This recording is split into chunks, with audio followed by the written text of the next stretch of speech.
Sweden के दारुल-हुकूमत Stockholm से आरफ रसाना की जानिब से सलाम कबूल कीजिए। आज के व्लॉग में 2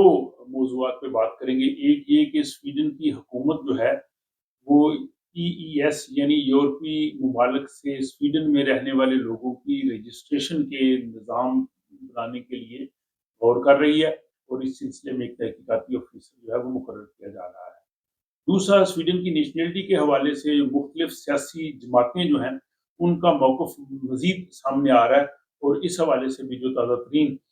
जो बयानात उनके मीडिया में आए हैं, उनसे भी मैं आपको आगाह करूँगा। तो सबसे पहले हम इस मौजू की जानिब चलते हैं कि स्वीडन में जो यूरोपीय यूनियन और ईईएस के सिटीज़न यहाँ पे रह रहे हैं,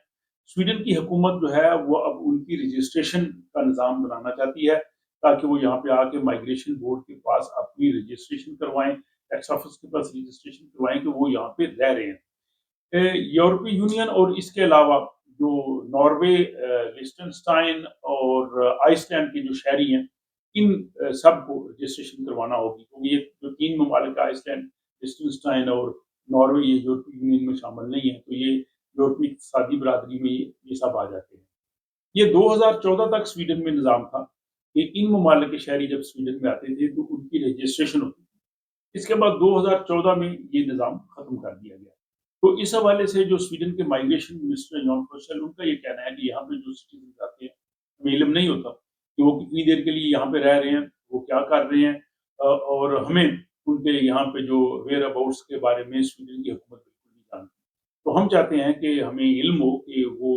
यहाँ पे अगर आए हैं, रह रहे हैं, कितनी मुद्दत के लिए रह रहे हैं, ताकि हमें जो है वो ज़ाहिर सिक्योरिटी के मामलात भी हैं, दूसरी चीज़ें भी हैं, तो इस हवाले से तमाम किस्म की मालूमात होनी चाहिए। और स्वीडन के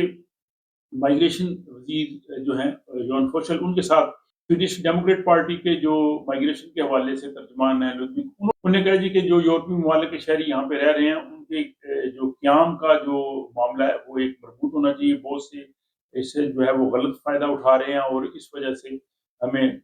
कई जो है वो मसाइल का सामना है। तो इस हवाले से स्वीडन की हुकूमत ने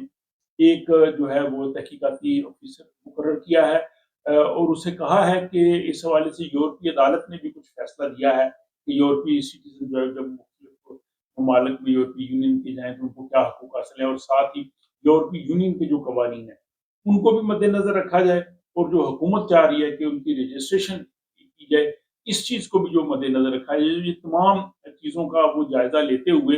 30 जनवरी 2026 यानी अगले साल तक वो रिपोर्ट हुकूमत को पेश करेंगे। वो बताएँगे कि क्या तरीक़ाकार होना चाहिए, इसके बाद फिर हुकूमत जो है वो इस हवाले से कोई कानून साज़ी कर सकेगी। ये चूँकि ये हुकूमत जो है वो चाहती है कि अगले साल जो इंतखाबात होने हैं तब तक इमिग्रेशन के हवाले से ये जो है वो जो करना चाहते हैं वो कर दें। और इसी में जो स्वीडन की नेशनैलिटी के हवाले से आपको पता है बहस मुबासा जारी है, कमेटियाँ उस पे काम कर रही हैं और उसमें अब सियासी जमातें खुल के अपने मौक़िफ़ का इज़हार कर रही हैं। जो अपोज़िशन जमातें हैं, लेफ्ट पार्टी और जो ग्रीन पार्टी है और किसी हद तक सेंट्रल पार्टी, वो उनकी जो है वो मुखालफत कर रही हैं। लेकिन जो क्रिश्चियन डेमोक्रेट पार्टी है वो ज़ाहिर हुकूमत का हिस्सा भी है। अब उन्होंने अपनी मज़ीद पॉलिसी जो है तब्दील की है। उन्होंने कहा जी कि मुस्तक़बिल में वो स्वीडिश डेमोक्रेट पार्टी के साथ भी काम कर सकते हैं। हालाँकि पहले उनके कॉन्स्टिट्यूशन में ये था कि वेंसर पार्टी यानी लेफ्ट पार्टी और एसडी यानी स्वीडिश डेमोक्रेट्स, इन दोनों जमातों के साथ हम काम नहीं करेंगे क्योंकि इन दोनों जमातों के जो नज़रियात हैं वो क्रिश्चियन डेमोक्रेट के नज़रियात के मुखालिफ हैं। लेकिन अब उन्होंने इसमें भी पॉलिसी ज़ाहिर की है कि अब तो ज़ाहिर है वो एसडी हुकूमत में ना होते हुए भी उनके साथ है, लेकिन मुस्तक़बिल में वो उनके साथ गवर्नमेंट में भी बैठ सकते हैं। दूसरी तरफ ग्रीन पार्टी की तरफ से इसकी काफ़ी जो है वो मुखालफत की जा रही है। ये जो नेशनैलिटी के हवाले से कवानीन बन रहे हैं और उन्होंने तो आपको पता है कि पार्लिमानी कमेटी के पास भी जो है वो दरख्वास्त दी हुई है और उनकी जो तर्जुमान है अनिका हेगोविन, वो अक्सर इस हवाले से बयान दे रही हैं। कल भी उन्होंने बयान दिया कि ये जो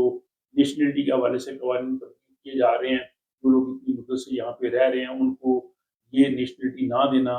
ये जमहूरी असूलों के और स्वीडन के आइन के मुनाफ़ी है। तो अपोज़िशन अपना रोल प्ले कर रही है, लेकिन अपोज़िशन पार्टियाँ जो हैं उनकी पार्लियामेंट में इतनी बड़ी कह लें कि तादाद नहीं है कि वो किसी कानून साज़ को रोक सकें, क्योंकि सोशल डेमोक्रेट पार्टी जो है وہ ان تجاویز کی حمایتی کر رہی ہے، اور اگر وہ پارلیمنٹ میں آئیں تو اس کا مطلب یہ ہے کہ تقریباً 80% یا 85%